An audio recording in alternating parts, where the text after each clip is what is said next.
அன்பார்ந்த தமிழ் மக்கள் அனைவருக்கும் வணக்கம். கடந்த 22ஆம் தேதி முதல் நாடு முழுவதும் அடுத்த தலைமுறைக்கான ஜிஎஸ்டி சீர்திருத்தங்கள் வெற்றிகரமாக அமல்படுத்தப்பட்டது. இதில் தமிழ்நாட்டுக்கு என்ன நமக்கு நன்மை கிடைச்சிருக்கு அப்படிங்கிறத பற்றி நம்ம பார்க்குறோம். பட்டி ஜரிகை தொழில் செய்யக்கூடிய காஞ்சிபுரத்தில் 12% இருந்த வரை 5% குறைக்கப்பட்டிருக்கிறது. அடுத்து பின்னலாடை திருப்பூரில் கிட்டத்தட்ட 10 லட்சம் பேர் தொழிலாளர் இருக்கிறாங்க. இந்த பின்னலாடை தொழில் நடக்கக்கூடிய திருப்பூரில் இருக்கக்கூடிய அந்த வரி 12%லிருந்து 5% குறைக்கப்பட்டிருக்கிறது. அடுத்தது பார்த்தீங்கன்னாக்கா வெண்கல சின்னங்கள் தஞ்சாவூர் சைடில் இந்த தொழில் நடந்துட்டு இருக்கு. இங்கேயும் பார்த்தீங்கன்னாக்கா 5% ஆகியிருக்கிறோம். அடுத்து நம்ம கோயில் சிறைகள் இருக்கக்கூடிய நகைகள் எல்லாம் இருக்குல்ல, அந்த நகைகள் எல்லாமே பார்த்தீங்கன்னா நாகர்கோவில், கன்னியாகுமரி இந்த மாதிரியான மாவட்டங்களில் நிறைய தொழிலாளர்கள் வேலை பார்த்துட்டு இருக்கிறாங்க. அவங்களுக்கு ஒரு பெரிய மறுபடியும் நிறைய வேலைவாய்ப்புகள் கொடுக்கக்கூடிய அளவுக்கு 12% இந்த வரி 5% இப்போ கிடைச்சிருக்குது.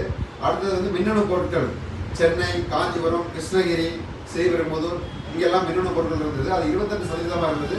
இப்போ இந்த ஜிஎஸ்டி சீர்திருத்தம் அமல்படுத்தப்பட்ட பிறகு 18% வந்திருக்குது. அடுத்ததாக கடல் உணவுப் பொருட்கள் 12%லிருந்து 5% குறைக்கப்பட்டிருக்கிறது. மீன்பிடி தொழில் இருக்கிறவங்களுக்கு இது நல்ல ஒரு வேலைவாய்ப்பு அவங்களுக்கு உருவாக்கும். இதில் நாகப்பட்டினம், தூத்துக்குடி, ராமநாதபுரம், கடலூர் இந்த மாவட்டங்களை சேர்ந்தவங்களுக்கெல்லாம் மிகப்பெரிய ஒரு தொழில் முன்னேற்றமாக இருக்கான ஒரு வாய்ப்பு இருக்குது.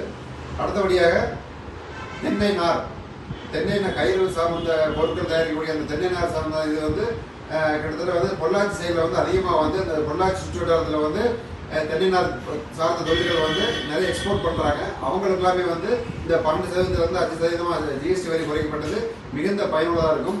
ஆக இத்தனை மாவட்டங்களில் இருக்க வேலை பார்க்கக்கூடிய பல லட்சக்கணக்கான மக்களுக்கு இந்த ஜிஎஸ்டி குறைச்சதுனால நிறைய பேருக்கு வேலை வாய்ப்புகள் கூடுதலாக கிடைக்கும். இதன் மூலம் என்னன்னா இந்த பொருட்களை வாங்கக்கூடியவங்க பொதுமக்களுக்கு 6% முதல் 9% வரை இதுக்கு முன்னாடி வாங்கினதை விட இப்போ வாங்கும்போது நம்ம அந்த விலையிலிருந்து நமக்கு அந்த பொருள் கம்மியாக கிடைக்குங்கிறத ஒரு மகிழ்ச்சியான செய்தி. இதை அமல்படுத்திய பாரத பிரதமர் நரேந்திர மோடி அவர்களுக்கு தமிழக மக்களின் சார்பாக நன்றி கலந்த வணக்கம்.